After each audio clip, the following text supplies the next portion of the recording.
और आइए आप सीधा रुख कर लेते हैं प्रयागराज का, जहां मुख्यमंत्री योगी आदित्यनाथ क्या कुछ कह रहे हैं, आपको सुनाते हैं। और ये हम सब की वर्तमान पीढ़ी का सौभाग्य है कि सरदेव अशोक जी व केंद्र बिंदु थे विश्व हिंदू परिषद के,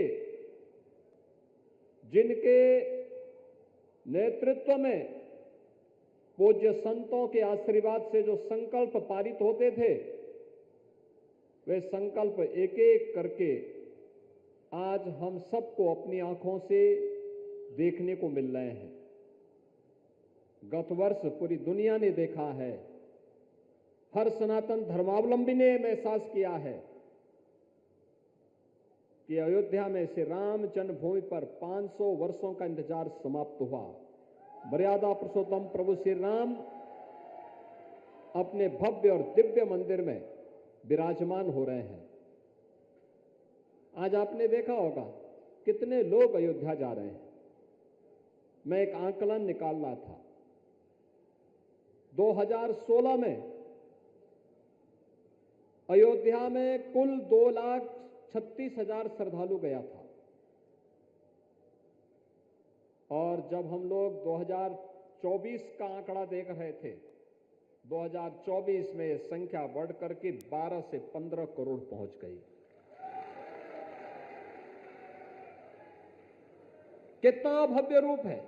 एक नई अयोध्या के दर्शन हो रहे हैं, एक नई काशी के दर्शन हो रहे हैं। प्रयागराज के इस नए कुंभ में भव्य और दिव्य कुंभ का दर्शन हो रहा है। आस्था और आधुनिकता एक साथ दिखाई दे रही है। अविरल और निर्मल गंगा के दर्शन हो रहे हैं। ये सब इन पूज्य संतों की साधना का परिणाम है। उनके संकल्प का मूर्त रूप है।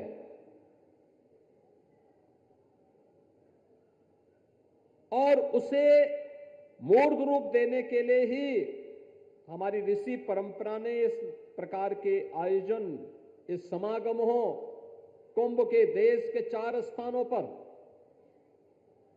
कभी प्रयागराज में, कभी हरिद्वार में, कभी नासिक त्र्यंबकेश्वर में, कभी उज्जैन में, और इन आयोजनों के माध्यम से हम सनातन धर्म को, इस देश को एक नई दिशा दे सकें।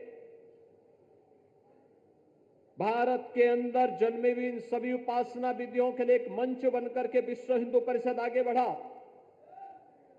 चाहे वह सनातन धर्म की परंपरा से, वैदिक परंपरा से जुड़े हुए संतों की परंपरा हो, या फिर बौद्ध परंपरा से जुड़े हुए हमारे बनते और उनसे जुड़े हुए पूज्य संत हो, जैनी परंपरा से जुड़े हो या फिर सिख परंपरा से, उन सबको एक मंच मिल रहा है। वाल्मीकि समुदाय से जुड़े हुए हों या फिर रैदासी परंपरा से जुड़े हुए संत हों या फिर कबीर पंथ की परंपरा से जुड़े हुए, उनका एक मंच बना विश्व हिंदू परिषद। और उस मंच के माध्यम से जब एक साथ हुंकार आगे बढ़ी, तो देखते ही देखते 500 वर्षों का इंतजार समाप्त हुआ। अयोध्या में श्री राम जन्मभूमि पर भगवान राम का भव्य मंदिर का निर्माण का कार्य भी आगे बढ़ा।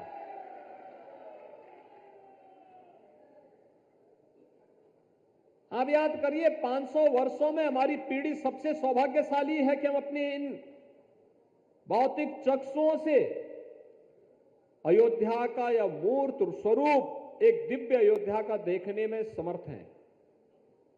लेकिन हमारी दर्जनों पीढ़ियां ऐसी थीं जिन्होंने अयोध्या को इस रूप में नहीं देख पाए। उनकी इच्छा थी, लेकिन वह पूरी नहीं हो पाई। आज हुई है।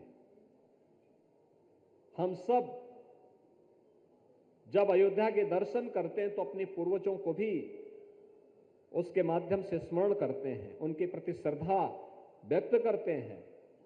प्रभु राम के श्री चरणों में जब हम लोग नमन करते हैं, केवल अपनी ओर से नहीं करते, अपनी पूरी परंपरा की ओर से करते हैं। और मैंने तो दृश्य भी देखा है, जब 23 जनवरी को 22 जनवरी को प्राण प्रतिष्ठा आदरणीय प्रधानमंत्री श्री नरेंद्र मोदी जी के कर कमलों से संपन्न होता है, सदैव सरसंघ चालक जी भी इस आयोजन में उपस्थित थे। देश का नेतृत्व वर्ग पूज्य संतों के सानिध्य में वहां पे उपस्थित था। लेकिन 23 जनवरी से जब संत श्रद्धालुओं के लिए मंदिर दर्शन के लिए खुला, भीड़ बहुत हो गई थी, अपेक्षा से ज्यादा भीड़ थी और मुझे वहां व्यवस्था के लिए आना पड़ा था। तब मैं देख रहा था क्या अभिभूत थे लोग। कोई राम मंदिर का पिलर पकड़ करके, कोई जमीन पे लुढ़क करके आंखों से आंसू बहाता हुआ अपने पूर्वजों का स्मरण कर रहा था। यही दिन देखने के लिए तो हमने जीवन जिया था, हमारे पूर्वजों ने जीवन जिया था, आगे बढ़ा था, हमें एक प्रेरणा देकर के चले गए। आज हमें दृश्य देख रहे हैं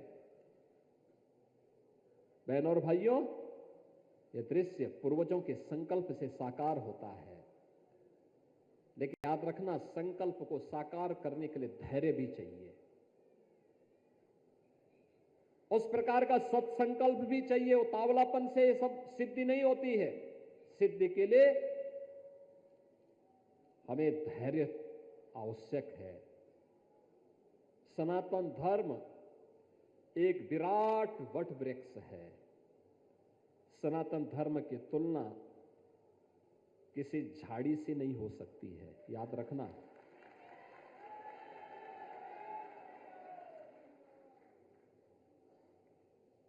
बहुत संकीर्ण मानसिकता से हम लोग सनातन धर्म की चर्चा करते समय कभी भी कोई ये बात न कहे। याद रखना, सिख गुरुओं ने भी इस बात को कहा था। गुरु गोविंद सिंह जी महाराज ने कहा था, सकल जगत में खालसा पंथ गाजे, जगे धर्म हिंदू सकल भंड भाजे।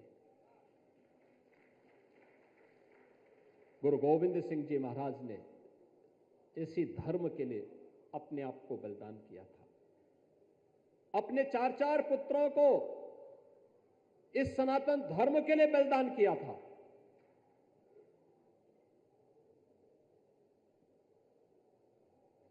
बाबा अजीत सिंह, बाबा जुझार सिंह, बाबा जोरावर सिंह और बाबा फतेह सिंह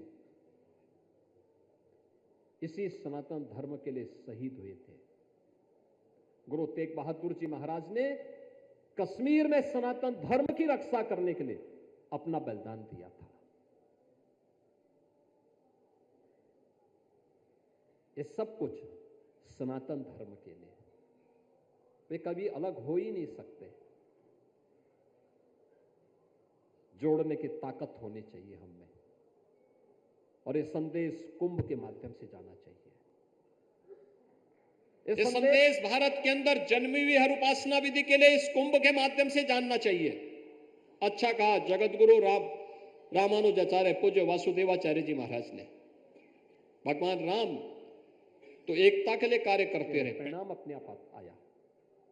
एकता का कार्य उन्होंने निषाद राज को भी इसी प्रयागराज में गले से लगाया था। उन्होंने जंगलों में जाकर के, दंडकारण्य में जाकर के ऋषि मुनियों को अभय प्रदान किया था। वहां के कोल को उन्होंने, भील को, वहां के वनवासी जातियों को अपने साथ जोड़ा था। और उसी दंडकारण्य के बाद जब ये आगे बढ़ते हैं तो सबरी को भी उन्होंने अपना सानिध्य प्रदान किया था। यह है सनातन धर्म की परंपरा। और कुंभ का संदेश वही होना चाहिए, एकता का संदेश जाना चाहिए पूरे देश के अंदर। याद रखना, लाखों की संख्या में पूज्य संतजन इस समय इस महाकुंभ नगर में हैं, लाखों की संख्या में, और हर एक मुंह से संदेश एकता का होना चाहिए। सनातन धर्म की एकता के माध्यम से एक ही संदेश होना चाहिए कि महाकुंभ का एक ही संदेश, से अखंड रहेगा ये देश।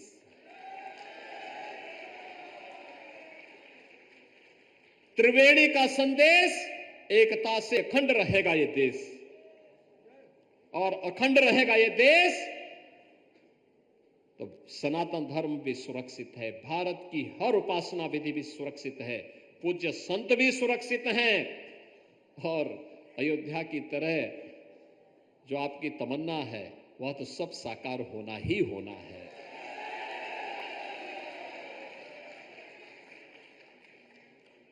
याद रखना, ये सदी भारत की सदी है, और जब भारत की सदी है तो समग्रता की होनी चाहिए, समग्रता की। भारत आर्थिक उन्नति के नित नए प्रतिमान को स्थापित कर रहा है,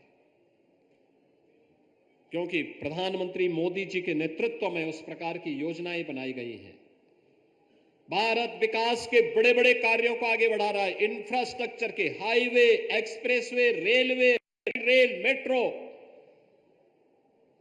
वर्ल्ड क्लास इंस्टीट्यूशन और यूनिवर्सिटीज बन रही है, आईआईटी, आईएम, एम्स, अच्छे विश्वविद्यालय बन रहे हैं,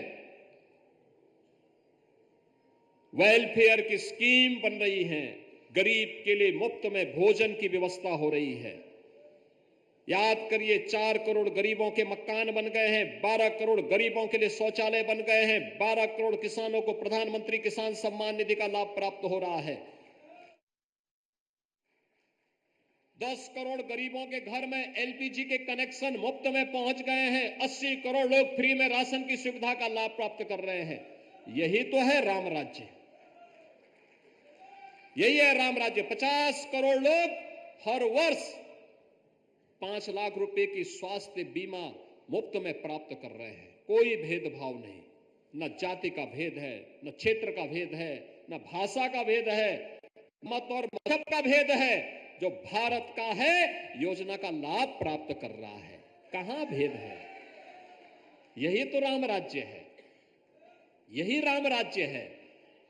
लेकिन आध्यात्मिक और सांस्कृतिक रूप से समृद्ध करने का दायित्व तो आप सब पूज्य संतों के हाथों में है। आप जो दिशा तय करेंगे, देश उसी दिशा में जाएगा, संस्कार उसी प्रकार से बनेंगे, और यह दायित्व आपको भी लेना होगा। अगर देश का नेतृत्व ले रहा है तो आपको भी लेना है, और कुंभ से संदेश जाना है। ये जो सारी व्यवस्था हुई है, आप ही के सबके सानिध्य में हुई है और आप ही के लिए हुई है। कुंभ तो आपके लिए है, आपके सानिध्य में करोड़, आज के दिन पे यानी 13 जनवरी से अब तक, कल तक 10 दिन में 10 करोड़ लोगों ने स्नान किया है। आज 2 करोड़ श्रद्धालु प्रयागराज में महाकुंभ नगर में हैं। दुनिया के अंदर कहीं इस प्रकार का आयोजन नहीं हो रहा, कहीं नहीं हो रहा है, कहीं नहीं हो सकता। ये सामर्थ्य केवल आपके पास है, आप कर सकते हैं। और अगले 35 दिनों के अंदर, यानी 45 दिनों के इस महाकुंभ आयोजन में 45 करोड़ से अधिक श्रद्धालु आने वाले हैं। 45 करोड़ से अधिक श्रद्धालुओं का मतलब दुनिया की तीसरी बड़ी आबादी, तीसरी बड़ी आबादी। इतनी बड़ी ताकत किसी के पास नहीं है दुनिया में, ये केवल भारत कर सकता है। सनातन धर्म के आयोजन, इस प्रकार के आयोजन लगातार 45 दिनों तक एक श्रृंखला, और मां गंगा, यमुना और सरस्वती का, त्रिवेणी का इस महासंगम, इस महासमागम को अपने साथ समाहित कर सकने की सामर्थ्य रखता है। आप एकता पे ध्यान दीजिए, भारत समृद्धि की नई ऊंचाई को प्राप्त कर लेगा। आप बांटने वाली ताकतों से सावधान रहिए। भारत अपनी समृद्धि को और अपना स्थान पुनः विश्व के अंदर बना लेगा, कोई समस्या नहीं उसमें। लेकिन एक प्रयास हमारे स्तर पर भी होना चाहिए, और इसलिए मैं आप सबसे एक विनम्र अपील करूंगा। कुंभ का संदेश एकता का संदेश होना चाहिए। कुंभ का संदेश ऐसा संदेश होना चाहिए कि हम जाति के नाम पर नहीं बटेंगे, क्षेत्र और भाषा के नाम पर नहीं बटेंगे, किसी अन्य वाद के आधार पर नहीं बटेंगे। हम सनातन धर्म के अंदर भले ही हमारे हर उपासना विधि अलग अलग हो, पंथ, मत और संप्रदाय अलग अलग होंगे, लेकिन सबका लक्ष्य सनातन धर्म के मूल्यों की रक्षा करते हुए भारत की मजबूती होनी चाहिए। भारत एक भारत और श्रेष्ठ भारत का होना चाहिए। और जिस दिन आप सब मिलकर के, पूज्य संत जन इसके लिए हमेशा प्रयास किए हैं, विपरीत परिस्थितियों में कार्य किए हैं, गुलामी के कालखंडों में झूलते हुए कार्य किए हैं, आज भी संभव है, आज भी संभव है। और याद रखना, सनातन धर्म सुरक्षित है तो हमारे मठ, मंदिर, मत और संप्रदाय भी सुरक्षित हैं। अगर भारत ही सुरक्षित नहीं तो सनातन धर्म भी सुरक्षित नहीं, कोई मत, मजहब, संप्रदाय सुरक्षित नहीं। और इसलिए सबका ध्येय एक ही होना चाहिए, सनातन धर्म के प्रति। उसके लिए हम कार्य करें। और अपील मेरी होगी, सनातन धर्म को किसी संकीर्ण दायरे में कैद मत होने दीजिए, मत होने दीजिए। उसके तुलना छोटे छोटे उन बोर्ड और उससे मत करिए। ये बहुत विराट स्वरूप है जी सनातन धर्म का, बहुत विराट स्वरूप है। उस विराटता को बनाए रखे, उसी में आपकी भव्यता है, उसी में दिव्यता है, उसी में आपका सम्मान भी है और भारत का स्वाभिमान भी है। उसी को बनाए रखने के लिए हम सबको मिलकर के कार्य करना है। और मुझे अच्छा लगा जब मैं यहां पर आया, मुझे स्वर्गीय अशोक सिंघल जी का बात का स्मरण फिर से याद आया। कुंभ का आयोजन प्रयागराज में हो, हरिद्वार में हो, नासिक त्र्यंबकेश्वर में हो, उज्जैन में हो, संतों को एकजुट करने के लिए वे प्राण प्रण से लगते थे। सामान्य दिनों में भी एक ही चिंता करते थे, वे कोई भेद नहीं करते थे। उत्तर हो, दक्षिण हो, पूरब हो, पश्चिम हो, यहां तक कि नेपाल हो या भूटान या दुनिया के अंदर किसी भी कोने, किसी सनातन धर्मावलंबी और किसी संत के ऊपर अगर कहीं कोई उंगली उठती थी, सबसे अधिक चिंतित कोई एक व्यक्तित्व देखने को मिलता था, स्वर्गीय अशोक सिंघल जी दिखाई देते थे। आज वे भौतिक रूप से हमारे बीच में नहीं है, लेकिन इस अवसर पर महाकुंभ के इस नगर में मैं उनके प्रति उनकी स्मृतियों को नमन करता हूं, उन्हें विनम्र श्रद्धांजलि अर्पित करता हूं। आज उनकी आत्मा प्रफुल्लित हो रही होगी आपको देख करके। अयोध्या में राम जन्मभूमि पे अपने संघर्षों को मूर्त रूप लेते हुए देखते हुए उन पूज्य संतों का, चाहे वह मेरे पूज्य गुरुदेव महंत वैद्यनाथ जी महाराज हो या फिर पूज्य परमहंस रामचंद्र दास जी महाराज हो, पूज्य स्वामी रामदेव जी महाराज हो, शंकराचार्य की हमारी परंपरा में पूज्य स्वामी वासुदेव जी महाराज, उनके पूज्य गुरुदेव की परंपरा पूरी राम जन्मभूमि के लिए अपना पूरा जीवन समर्पित कर दी। और आज उसकी सफलता हमारे सामने है। मंत्र एक ही था, एकता का, एकता का। उस एकता का संदेश इस कुंभ से हम जरूर, इस महाकुंभ से जरूर देंगे, इस विश्वास के साथ, पूरी शालीनता के साथ, पूरी धैर्य धीरता के साथ। अधीर नहीं होना है, पूरी धीरता के साथ, पूरी शालीनता के साथ इस पूरे आयोजन में आप सभी लोग सहभागी बनेंगे। यहां पे दिव्य और भव्य कुंभ का आनंद लेंगे। इसी में हम सबका सम्मान है, सनातन धर्म का सम्मान है, भारत का सम्मान है और इसका संदेश देश और दुनिया तक पहुंचाने का काम करेंगे। आप सबका मैं एक बार फिर से हृदय से अभिनंदन करता हूं, स्वागत करता हूं। नमः पार्वती पतिये हर हर।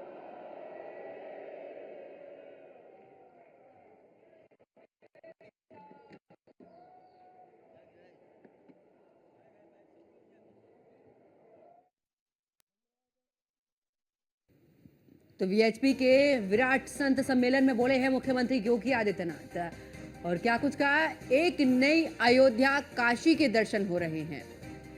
तो ये सदी, उन्होंने इस सदी की भी बात की है और ये सब पूज्य संतों की साधना का परिणाम है। इसी के साथ कहा कि यहाँ संदेश दिव्य होना चाहिए, कुंभ का संदेश, एकता का संदेश। और वीएचपी के विराट संत सम्मेलन में बोले हैं मुख्यमंत्री योगी आदित्यनाथ। तो आज प्रयागराज का उनका दौरा, और ऐसे में उन्होंने एक नई अयोध्या काशी के दर्शन हो रहे हैं। और साथ ही आपको बता दें कि और भी कई बातों का जिक्र उन्होंने किया। तो ये सब पूज्य संतों की साधना का परिणाम है। तो यहां संदेश दिव्य होना चाहिए। तो निर्मल गंगा के दर्शन हो रहे हैं। मुख्यमंत्री योगी आदित्यनाथ ने अपने संबोधन में तमाम बातों का जिक्र यहां पर किया और साथ ही कहा कि नई अयोध्या काशी के यहां पर दर्शन हो रहे हैं और इसी के साथ ये सब पूज्य संतों की साधना का परिणाम है।